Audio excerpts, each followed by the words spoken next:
നമസ്കാരം. കേരളത്തിലെ പ്രസിഡന്റുമാർ അവരുടെ ഭരണകാലയളവിൽ പഞ്ചായത്തുകളിൽ എന്തൊക്കെ വികസന പ്രവർത്തനങ്ങൾ ചെയ്തു, ഭാവി പദ്ധതികൾ എന്തൊക്കെയാണ് നടപ്പിലാക്കാൻ ഉദ്ദേശിക്കുന്നത് എന്ന് കേരള വിഷൻ ന്യൂസിന്റെ എന്റെ പഞ്ചായത്തിലൂടെ പങ്കുവയ്ക്കുകയാണ്. ഇന്നത്തെ അതിഥികളായി നമ്മളോടൊപ്പം ചേരുന്നത് തിരുവനന്തപുരം ജില്ലയിലെ മടവൂർ ഗ്രാമപഞ്ചായത്ത് പ്രസിഡന്റ് ബിജുകുമാർ എം, ഇടുക്കി ജില്ലയിലെ കാഞ്ചിയാർ പഞ്ചായത്ത് പ്രസിഡന്റ് സുരേഷ് കുഴിക്കാട്ട് എന്നിവരാണ്. എല്ലാവർക്കും എന്റെ പഞ്ചായത്തിലേക്ക് സ്വാഗതം.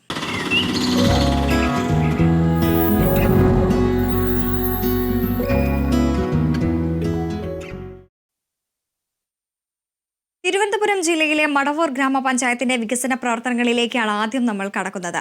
പ്രസിഡന്റ് ബിജുകുമാർ എം നമ്മളോടൊപ്പം ചേരുന്നുണ്ട്. നമസ്കാരം ശ്രീ ബിജുകുമാർ. ഈ ഭരണകാലയളവിലെ പ്രവർത്തനങ്ങളെ എങ്ങനെയാണ് വിലയിരുത്താനാവുക? പ്രത്യേകിച്ച് നിരവധിയായിട്ടുള്ള പുരസ്കാരങ്ങളും അംഗീകാരങ്ങളും എല്ലാം തന്നെ സ്വന്തമാക്കിയ ഒരു പഞ്ചായത്ത് കൂടിയാണല്ലോ. നമസ്കാരം. മടവൂർ ഗ്രാമപഞ്ചായത്ത് പ്രസിഡന്റ് ബിജുകുമാറാണ്. നമ്മുടെ ഗ്രാമപഞ്ചായത്തില് നമുക്ക് ആരോഗ്യ മേഖലയെ ചേർത്ത് നിർത്താൻ കഴിഞ്ഞതാണ് നമുക്ക് വിജയമായത്. എല്ലാ പരിപാടികളും നമ്മുടെ ഗ്രാമപഞ്ചായത്തിന്റെ ആരോഗ്യവകുപ്പും ഗ്രാമപഞ്ചായത്തും ജനങ്ങളിലേക്ക് ഇറങ്ങുകയാണ്. ഓരോ വീടുകളിൽ ഇറങ്ങി കൃത്യമായ പരിശോധന പൂർത്തീകരിക്കുകയാണ് നമ്മുടെ ലക്ഷ്യം. ഇതിൽ നിന്നും ഒട്ടനവധി ജില്ലയിലെ തന്നെ ഏറ്റവും എടുത്തു പറയുന്ന ഒരു ഗ്രാമപഞ്ചായത്തായി മാറി. നമുക്ക് കുഷ്ഠരോഗത്തിന്റെ പ്രവർത്തനങ്ങൾ ഉണ്ടായിരുന്നു, ക്ഷയരോഗം ഉണ്ടായിരുന്നു, ക്യാൻസറിന്റെ സ്ക്രീനിങ് ഉണ്ടായിരുന്നു. ഇതെല്ലാം വിവിധ വാർഡുകളിലെ വിവിധ യൂണിറ്റുകളായി തിരിഞ്ഞുകൊണ്ട് നമുക്കിത് പൂർത്തീകരിക്കാൻ സാധിച്ചു. നിലവില് ക്ഷയരോഗം പോലും ഞങ്ങൾ ഇതുപോലെ പരിശോധിച്ചതാണ്. നമ്മുടെ ഗ്രാമപഞ്ചായത്തിൽ ഇത്തരം രോഗങ്ങളൊന്നും കണ്ടെത്തിയിട്ടില്ല എന്നുള്ളതാണ്. എല്ലാ ജനങ്ങളിലും എത്തുന്ന ഈ ആരോഗ്യ വകുപ്പിന്റെ പ്രവർത്തനമാണ് ഗ്രാമപഞ്ചായത്തിന്റെ ഏറ്റവും മേന്മയുള്ള പ്രവർത്തനങ്ങളിലൊന്നും. ഇതിൽ നമുക്ക് പാലിയേറ്റീവ് കെയറിൽ തന്നെ 998 പേരാണ് രജിസ്റ്റർ ചെയ്തിരിക്കുന്നത്. അതിൽ കിടപ്പ് രോഗികളായ 76 കുടുംബങ്ങളാണുള്ളത്. അപ്പോൾ പാലിയേറ്റീവ് കെയറിന്റെ പ്രവർത്തനങ്ങളെ ഗ്രാമപഞ്ചായത്ത് വളരെ കാര്യമായി പ്രവർത്തിക്കുന്നത് കൊണ്ട് എല്ലാ ഭാഗങ്ങളിലും നമുക്ക് എത്താൻ കഴിയുന്നുണ്ട്. അതുകൊണ്ട് തന്നെ 398 NCD രോഗികളുമുണ്ട്. അവർക്കെല്ലാം മരുന്ന് ഗ്രാമപഞ്ചായത്ത് വഴി നമ്മുടെ ഫാമിലി ഹെൽത്ത് സെന്റർ വഴി ആണ് വിതരണം ചെയ്യുന്നത്. ഒപ്പം നമ്മുടെ കാർഷിക മേഖല, ആരോഗ്യം കഴിഞ്ഞ കാർഷിക മേഖല തന്നെ ഏറ്റെടുക്കുന്നത് വിഷരഹിതമായ ആഹാരം കഴിക്കുക എന്നുള്ളതാണ് നമ്മുടെ ഗ്രാമപഞ്ചായത്തിന്റെ ഒരു പ്രത്യേകത. തികച്ചും ഗ്രാമപ്രദേശം അതുപോലെ തന്നെ വനമേഖലയും കൂടിയായ ഗ്രാമപഞ്ചായത്തില് നമ്മുടെ കാർഷിക മേഖലയിൽ തന്നെ വെല്ലുവിളികൾ വളരെ ഒട്ടനവധി പ്രശ്നങ്ങളാണ്. കാട്ടുപന്നി ശല്യം, മയില് എന്ന് വേണ്ട കുരങ്ങ് അടങ്ങുന്ന ചെറു വന്യജീവികള്, വ്യാപകമായ കൃഷിനാശമാണ് കർഷകർക്ക് വിതച്ചിട്ടുള്ളത്. ഒരു മേഖലയിലും ഈ വന്യജീവിയെ കൊണ്ട് പൊറുതിമുട്ടിയ അംഗങ്ങളാണ്. അപ്പോൾ ഞങ്ങൾ ഗ്രാമപഞ്ചായത്തിൽ തന്നെ പന്നികളെ വെടിവെച്ച് കൊല്ലുവാനുള്ള നടപടി സ്വീകരിച്ചു. കുരങ്ങുകളെ ഒന്നും ചെയ്യാൻ കഴിയില്ല, മയിലുകളെ ഒന്നും ചെയ്യാൻ കഴിയില്ല. വളരെ ബുദ്ധിമുട്ടിയ കർഷകർക്ക് അവസാനം ഞങ്ങൾ സോളാർ വേലി പാനൽ സംവിധാനം ഒരുക്കിയിരിക്കുകയാണ്. അതിലൂടെ നമുക്ക് ഒരുപാട് കർഷകരെ കാർഷിക മേഖലയിലേക്ക് തിരിച്ചു കൊണ്ടുവരാൻ കഴിയും. ഒപ്പം നമുക്കിവിടെ പ്രധാനമായും കൃഷി ചെയ്യുന്ന നെൽകൃഷിയുണ്ട്, കൂൺ കൃഷിയുണ്ട്, പച്ചക്കറി കൃഷിയുണ്ട്, അതുപോലെ നാളികേര കർഷകരുണ്ട്, റബ്ബർ കർഷകരൊക്കെ ഉണ്ട്. എങ്കിലും പച്ചക്കറി, ചേന, ചേമ്പ് തുടങ്ങിയവ ഒരു കാരണവശാലും കൃഷി ചെയ്തെടുക്കാൻ പറ്റാത്തൊരവസ്ഥയാണ്. അത് ഗ്രാമപഞ്ചായത്ത് പ്രോജക്റ്റ് വെച്ച് സോളാർ വേലി എല്ലാ കർഷകർക്കും 50% സബ്സിഡി അപേക്ഷ തരുന്ന മുഴുവൻ പേർക്കും കൊടുക്കുവാൻ വേണ്ടി ഗ്രാമപഞ്ചായത്ത് ഇപ്പോൾ ആ പദ്ധതി നടപ്പിലാക്കി വരികയാണ്. പന്നിയെ വെടിവെച്ച് കൊല്ലുന്നതിൽ ശരിക്കും പറഞ്ഞാൽ നമ്മൾ 100% പരാജയപ്പെട്ടു എന്ന് വേണം പന്നിയെ വെടിവെച്ച് കൊല്ലുന്ന കാര്യത്തിൽ. പന്നിയുടെ വർധനവ് അത് ഒരിക്കലും നമുക്ക് വെടിവെച്ച് കൊന്ന് അവസാനിപ്പിക്കാൻ കഴിയില്ല. അതിന്റെ ഭാഗമായി എല്ലാ കർഷകരും സോളാറിനെ ആശ്രയിക്കുകയാണ് ഉണ്ടായത്. നമുക്ക് ഇവിടുന്ന് 20 ടൺ നെല്ലാണ് സപ്ലൈകോയ്ക്ക് കയറ്റി അയക്കുന്നത്. അതുപോലെ തന്നെ കാർഷിക മേഖലയെ കർഷകരെ ചേർത്ത് നിർത്തുവാൻ വേണ്ടിയിട്ട് നമ്മുടെ കർഷകർ ഉൽപ്പാദിപ്പിക്കുന്ന കിഴങ്ങ് വർഗ്ഗങ്ങളും പച്ചക്കറികളും വിപണനം കണ്ടെത്തുവാനായിട്ട് ഞങ്ങൾ വിവിധ ഷോപ്പുകൾ, കുടുംബശ്രീയുടെയും കൃഷിഭവന്റെ ആഭിമുഖ്യത്തിൽ ആഴ്ചന്തകള്, അതുപോലെ തന്നെ ഇവിടുത്തെ കാർഷിക കൂട്ടായ്മയുടെ പച്ചക്കറി സ്റ്റാളുകൾ എല്ലാം വിഷരഹിതമായ പച്ചക്കറിയാണ്. അതുപോലെ DKFCയുടെ സ്റ്റാളുകൾ അടക്കം ഉണ്ട്. കർഷകരെ ഉൽപ്പന്നം എടുക്കുക എന്നുള്ളതാണ് കർഷകരുടെ ഒരു ആശ്രയം. ന്യായവിലയായ കൃത്യമായി അവർക്ക് കിട്ടുകയും അതോടൊപ്പം ഈ ഏറ്റെടുക്കുന്ന വിളകൾ ഞങ്ങളുടെ കൃഷിഭവന്റെ ഈ കർഷകരെ ഏറ്റെടുക്കുന്ന വിത്ത് വിളകൾ ഞങ്ങൾ കൃഷിഭവനും പഞ്ചായത്തും കൂടി ഏറ്റെടുത്ത് കിളിമാനൂർ ബ്ലോക്ക് പഞ്ചായത്തിന്റെ, മടവൂർ പഞ്ചായത്തിന്റെയൊക്കെ പ്രോജക്റ്റുകളിൽ കർഷകർക്ക് തന്നെ വിതരണം ചെയ്യുകയാണ്. അപ്പോൾ കാർഷിക മേഖലയിലെ നല്ലൊരു കർഷകർക്കും വിപണനത്തെ കുറിച്ച് ദുഃഖിക്കേണ്ടതില്ല. അതും ഗ്രാമപഞ്ചായത്ത് തന്നെ നേരിട്ട് കർഷകർക്ക് സഹായം കൊടുക്കുന്നുണ്ട്. ഒപ്പം കൃഷിഭവന്റെയും ഗ്രാമപഞ്ചായത്തിന്റെയും ബ്ലോക്ക് പഞ്ചായത്തിന്റെയും ഒക്കെ സഹായവും കർഷകർക്ക് കൃത്യമായി നമുക്ക് കൊടുക്കാൻ കഴിഞ്ഞിട്ടുണ്ട്. പിന്നെ ഗ്രാമപഞ്ചായത്തിന്റെ പദ്ധതികളിൽ ഞങ്ങൾ പകൽ വീട് സംവിധാനം നിലവിൽ വരുത്തിയിട്ടുണ്ട്. ആ പകൽ വീട് സംവിധാനത്തിലൂടെ തന്നെ ഒട്ടനവധി വീടുകളിൽ കഴിയുന്ന അച്ഛനമ്മമാർക്ക് മറ്റു തൊഴിലിനിറങ്ങി പോകുന്ന മക്കളോ അല്ലെങ്കിൽ ചെറുമക്കളോ മരുമക്കളെയോ ആശ്രയിക്കാതെ അവർക്ക് രാവിലെ 8 മണി മുതൽ വൈകുന്നേരം 5 മണി വരെ അവിടെ ഉല്ലസിച്ച് പാട്ടും ഡാൻസും ഒക്കെ ആയി ഉല്ലസിച്ചിരിക്കാനുള്ള സംവിധാനം, അവർക്ക് വേണ്ടുന്ന സംഭവവിഷ്ടമായ ആഹാരങ്ങളെല്ലാം അറേഞ്ച് ചെയ്ത് കൊടുത്ത് അച്ഛനമ്മമാരെ സംരക്ഷിക്കുന്നതിൽ ഗ്രാമപഞ്ചായത്തിന് നല്ലൊരു പങ്ക് വഹിക്കാൻ കഴിഞ്ഞിട്ടുണ്ട്. അപ്പോൾ അതുപോലെ തന്നെ മാതൃകാപരമായിട്ടുള്ള പ്രവർത്തനങ്ങളെല്ലാം തന്നെയാണ് നടപ്പിലാക്കി വരുന്നത്. ആരോഗ്യ മേഖലയിലായാലും അതോടൊപ്പം തന്നെ കാർഷിക മേഖലയിലായാലും തന്നെ നിരവധിയായിട്ടുള്ള പ്രവർത്തനങ്ങൾ നടത്തി വരുന്നു. വന്യജീവി ആക്രമണമെല്ലാം തന്നെ തടയാൻ വേണ്ടി വലിയ രീതിയിലുള്ള പ്രവർത്തനങ്ങളും പഞ്ചായത്ത് നടപ്പിലാക്കി വരുന്നുണ്ട്. അതോടൊപ്പം തന്നെ എടുത്തു പറയേണ്ടത് ഈ മാലിന്യ സംസ്കരണ രംഗത്തെ മികച്ച പ്രവർത്തനങ്ങളാണ്. പ്രത്യേകിച്ച് സ്കൂൾ കുട്ടികളെ എല്ലാം തന്നെ കൂട്ടിച്ചേർത്തുകൊണ്ടുള്ള പ്രവർത്തനങ്ങളാണ് പഞ്ചായത്ത് നടപ്പിലാക്കി വരുന്നത്, അല്ലേ? ശരിക്കും തീർച്ചയായിട്ടും ഞങ്ങളെ ഗ്രാമപഞ്ചായത്തുമായി ബന്ധപ്പെട്ട് മാലിന്യ സംസ്കരണം കഴിഞ്ഞ തുടക്കം മുതൽ ഞങ്ങൾക്ക് മുന്നേറാൻ സാധിച്ചിരുന്നില്ല. കാരണം പൊതുജനങ്ങള് ഈ ഒരു വലിയൊരു പ്രവൃത്തി ഏറ്റെടുക്കുവാൻ തയ്യാറല്ലാത്ത തരത്തിലായിരുന്നു ഗ്രാമപഞ്ചായത്ത്, വളരെ കഷ്ടത്തിലായിരുന്നു. അപ്പോഴാണ് ഞങ്ങളെ ഗ്രാമപഞ്ചായത്തിന്റെ സഭ വിളിച്ചു ചേർക്കുകയും നമുക്ക് എവിടെ നിന്ന് ആരംഭിക്കാം, അപ്പോ നമുക്ക് ലോകത്തിലെ ഏറ്റവും സത്യസന്ധമായ അല്ലെങ്കിൽ നമുക്ക് ഏറ്റവും വേണ്ടപ്പെട്ടതും ഇഷ്ടപ്പെട്ട വിഭാഗപ്പെട്ട നമ്മുടെ കുട്ടികൾ പറഞ്ഞാൽ എല്ലാം റെഡിയാകുക എന്നുള്ള ഒരു ആത്മവിശ്വാസത്തോടു കൂടി ഞങ്ങൾ എല്ലാ സ്കൂളും ഞങ്ങളുടെ ഗ്രാമപഞ്ചായത്തിന്റെ ഘടക സ്ഥാപനങ്ങൾ വിട്ടുകിട്ടിയിട്ടുള്ള സ്കൂളുകളിൽ 7 സ്കൂളുകളാണ് നിലവിലുള്ളത്. ഈ 7 സ്കൂളിൽ ഒരു ഹയർ സെക്കൻഡറി സ്കൂൾ അടക്കമുള്ള സ്കൂളുകളിൽ ഞങ്ങള് ഒരു ദിവസം സാധാ സ്കൂള് പോലെ തന്നെ ഞങ്ങൾ ഇവിടെ നിന്ന് ഒരു ടീം തന്നെ തയ്യാറായി. സർവകലാശാല യൂണിവേഴ്സിറ്റി പ്രൊഫസർ അടക്കം, രാമേന്ദ്ര സാർ അടക്കം, കിലയുടെ അധ്യാപകൻ അരുളി സാർ അടക്കമുള്ള ഒരു ടീം, അതുപോലെ തന്നെ റിട്ടയർഡായ കുറച്ച് അധ്യാപകരുണ്ട്. ആ അധ്യാപകരെല്ലാം ചേർത്തുകൊണ്ട് സ്കൂളുകളിൽ ഇതിന്റെ ബോധവൽക്കരണം കുട്ടികളിലൂടെ ഞങ്ങൾ നടപ്പിലാക്കി എന്നുള്ളതാണ്. ഇക്കോ ബ്രിക്ക് സംവിധാനം, അതായത് റാപ്പറുകൾ, മുട്ടായിയുടെ റാപ്പറുകള് വലിച്ചെറിയുന്നതിന് പകരം കുപ്പിയിലടച്ച് നമുക്ക് ചെടിയുടെ സൈഡിലൊക്കെ ചെയ്യുവാനുള്ള പ്രോജക്ട് യൂട്യൂബിൽ നിന്ന് കണ്ടെടുത്ത് അവരെ കൂടെ കാണിച്ച് നല്ല രീതിയിൽ നല്ലൊരു പ്രവർത്തനമാണ്. ഞങ്ങൾ കഴിഞ്ഞ 1 വർഷക്കാലം 5ാം വാർഡിലാണ് ഞങ്ങൾ ഇതിനെ തുടക്കം കുറിച്ചത്. ആ മാതൃക 5ാം വാർഡ് പൂർത്തിയാക്കിയതിനു ശേഷം മറ്റുള്ള 15 വാർഡുകളിലും കഴിഞ്ഞ 9 മാസമായി യൂസർ ഫീ പിരിക്കുന്നതിൽ കിളിമാനൂർ ബ്ലോക്കിൽ 1ാം സ്ഥാനമാണ്. ഒപ്പം വാതിൽപ്പടി സേവനം. ഇന്ന് നമ്മുടെ നാട് ഒരു 25 വർഷം കൂടി കഴിയുമ്പോൾ നമ്മുടെ നാട്ടില് പ്ലാസ്റ്റിക് മൂലം ഉണ്ടാകുന്ന യാതൊരു രോഗവും ഉണ്ടാകില്ല.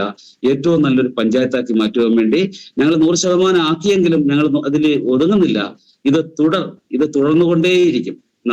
നിലവില് നമ്മുടെ ഗ്രാമപഞ്ചായത്തിന് ഇതിനകത്ത് മറ്റുള്ള പഞ്ചായത്തുകളെ അപേക്ഷിച്ച് മത്സരമല്ല, ഇത് നമ്മുടെ ജീവമരണ പോരാട്ടമാണ്. നമ്മുടെ ജീവിതമാണ്. ക്യാൻസർ വന്നാൽ, ക്യാൻസർ പോലുള്ള മാരക രോഗം വന്നാൽ നമുക്കെല്ലാം ഉറ്റവരും ഉടയവരും ഗ്രാമപഞ്ചായത്ത് എല്ലാം ഇല്ലാതാകും. അപ്പോൾ അവരെല്ലാം ചേർത്ത് നിർത്തുവാൻ വേണ്ടിയിട്ട് ഞങ്ങള് ജീവമരണ പോരാട്ടത്തിലൂടെയാണ് ഇപ്പോഴും മുന്നോട്ട് പോകുന്നത്. ഇനിയും അങ്ങനെ തന്നെ ആയിരിക്കും. എല്ലാ പൊതുജനങ്ങളും ഞങ്ങളോടൊപ്പം സഹകരിക്കണമെന്ന് കൂടി ഒരു അഭ്യർത്ഥന മാത്രമാണ് ഉള്ളത്. ഇതിൽ ഞങ്ങൾക്ക് 30 ഹരിതകർമ്മസേന അംഗങ്ങളാണ് നിലവിലുള്ളത്. ഞങ്ങൾക്ക് MCFകൾ എല്ലാ വാർഡുകളിലും മിനി MCFകളുണ്ട്. ഒപ്പം ഇന്നിപ്പോ ഞാൻ ഇപ്പോഴും വന്നേക്കുന്നത് നമ്മുടെ MCFലാണ്. അവിടെ നമുക്ക് ബെയിലിംഗ് മെഷീനും മറ്റ് അടിസ്ഥാന സൗകര്യങ്ങളെല്ലാം ഒരുക്കിക്കൊണ്ടിരിക്കുകയാണ്. അപ്പോൾ തുടർന്നും നല്ല പ്രവർത്തനങ്ങൾക്ക് കാഴ്ചവെക്കുവാൻ വേണ്ടിയിട്ട് ഞങ്ങൾ ആത്മാർത്ഥമായിട്ടുള്ള പ്രവർത്തനം ഗ്രാമപഞ്ചായത്തിന്റെ ഭരണസമിതി അംഗങ്ങളും മുഴുവൻ നാട്ടുകാരും ഒപ്പം എന്റെ കൊച്ചുമക്കളും സ്കൂളിലെ കുട്ടികളടക്കമുള്ള മക്കളെല്ലാം കൂടെ ഒരു സഹായത്തോടു കൂടിയാണ് ഞങ്ങൾ ഇന്ന് 100% കൈവരിച്ച ഒരു ഗ്രാമപഞ്ചായത്ത്. അതിൽ ഞാൻ അഭിമാനിക്കുന്നു, സന്തോഷിക്കുന്നു. തീർച്ചയായും അത്തരത്തിലുള്ള സന്തോഷങ്ങളിൽ പങ്കാളികളാവാൻ എല്ലാവർക്കും സാധിക്കട്ടെ എന്ന് ആശംസിക്കുകയാണ്. അതോടൊപ്പം തന്നെ എടുത്തു പറയേണ്ടത് ഈ പഞ്ചായത്ത് സമ്പൂർണ്ണ ഡിജിറ്റൽ സാക്ഷരത കൈവരിച്ചു. ഒപ്പം തന്നെ ഈ സമ്പൂർണ്ണ നിയമ സാക്ഷരതയടക്കം കൈവരിച്ചിരിക്കുന്നു, അല്ലേ? അതെ. ഇത് ഞങ്ങളുടെ കിളിമാനൂർ ബ്ലോക്ക് പഞ്ചായത്ത് നടപ്പിലാക്കുന്ന ഒരു പദ്ധതിയായിരുന്നു ഡിജിറ്റൽ സാക്ഷരത. ഇപ്പോ നമുക്ക് എല്ലാവർക്കും അറിയാം, ഇപ്പോ ILGMS മാറി നാട്ടിലേക്ക് പോവുകയാണ്. അപ്പൊ നമ്മുടെ ഫോണിൽ, നമ്മുടെ വലിയ ഇന്റർനെറ്റ് ഫോൺ, മടവൂർ ഗ്രാമപഞ്ചായത്തില് കോവിഡ് കാലഘട്ടത്തിൽ മുഴുവൻ വിദ്യാർത്ഥികൾക്കും മുഴുവൻ കുടുംബങ്ങൾക്കും സ്മാർട്ട് ഫോൺ വിതരണം ചെയ്ത ഒരു ഗ്രാമപഞ്ചായത്താണ്. അതിൽ ഞങ്ങളോടൊപ്പം സഹകരിച്ച എല്ലാ ബാങ്കുകളുണ്ട്, സർവീസ് സഹകരണ ബാങ്കുകളുണ്ട്, സന്നദ്ധ സംഘടനകളുണ്ട്, നല്ലവരായ ഒരുപാട് നാട്ടുകാരെല്ലാം ഞങ്ങളെ ഒരു കോവിഡ് കാലഘട്ടത്തിൽ നമ്മളെ സഹായിച്ചതിന്റെ വക എല്ലാവരും സ്മാർട്ട് ഫോൺ ഉള്ളവരായിരുന്നു. അപ്പോ നമുക്ക് കിളിമാനൂർ ബ്ലോക്ക് പഞ്ചായത്തിന് ഡിജിറ്റൽ സാക്ഷരത നിലവിൽ വന്നു. അപ്പോ ഇത് ഫോൺ എടുത്ത് സംസാരിക്കുവാൻ ഇത് ഏതൊക്കെ ഉണ്ടെന്നും ജനങ്ങളെ ബോധ്യപ്പെടുത്തുന്നതിൽ ഞങ്ങളുടെ ബ്ലോക്ക് പഞ്ചായത്തിൽ ഞങ്ങൾ മികവുറ്റ പ്രവർത്തനമാണ് കാഴ്ചവെച്ചത്. ഈ ബ്ലോക്ക് പഞ്ചായത്തിന്റെ പ്രവർത്തനം സംസ്ഥാനം ഒട്ടാകെ നടപ്പിലാക്കുവാൻ വേണ്ടി അതിന്റെ മാതൃക സംസ്ഥാന സർക്കാർ ഏറ്റെടുത്തുവെന്ന് അറിയാൻ കഴിഞ്ഞു. അതിൽ വളരെ സന്തോഷം ആണ് ഉണ്ടായിരുന്നത്. അതുപോലെ തന്നെ ഇപ്പോ നിയമസാക്ഷരത നമുക്കറിയാം, ഈ ലോകം മുഴുവൻ മയക്കുമരുന്നിന്റെയും കഞ്ചാവിന്റെയും ഒക്കെ അടിമപ്പെട്ടു പോകുന്നു. ആ അടിമപ്പെട്ടു പോകുന്നതിൽ ബഹുഭൂരിപക്ഷവും യുവാക്കളാണ്, നല്ല വിദ്യാഭ്യാസമുള്ള യുവാക്കളാണ് അതിൽ അടിമപ്പെട്ടു പോകുന്നത്. അവരെ എങ്ങനെ തിരിച്ചു കൊണ്ടുവരാം എന്നുള്ള ചിന്തയിലായിരുന്നു.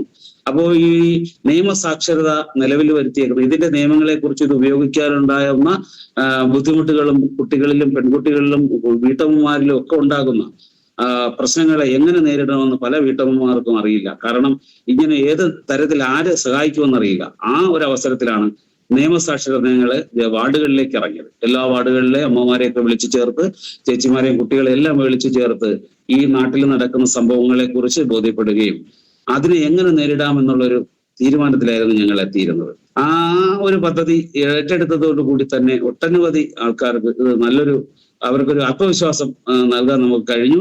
ഒപ്പം ഈ ഒരു പദ്ധതി നടപ്പിലാക്കുന്ന കിളിമാനൂർ ബ്ലോക്ക് പഞ്ചായത്ത് മറ്റുള്ള നമുക്ക് തന്നെ എല്ലാം നല്ല മാതൃകയുള്ള ഒരു പഞ്ചായത്താണ്. നമുക്ക് ആ പഞ്ചായത്തിൽ നിന്നും ഒട്ടനവധി, അതുപോലെ തന്നെ കിളിമാനൂർ ബ്ലോക്ക് പഞ്ചായത്ത് ഓണക്കാല പൂക്കൃഷി, ഞാൻ നേരത്തെ പറയാൻ വിട്ടുപോയതാണ്, ഓണക്കാല പൂക്കൃഷി ചെയ്തിരുന്നു. എന്ത് മനോഹരമായിരുന്നു.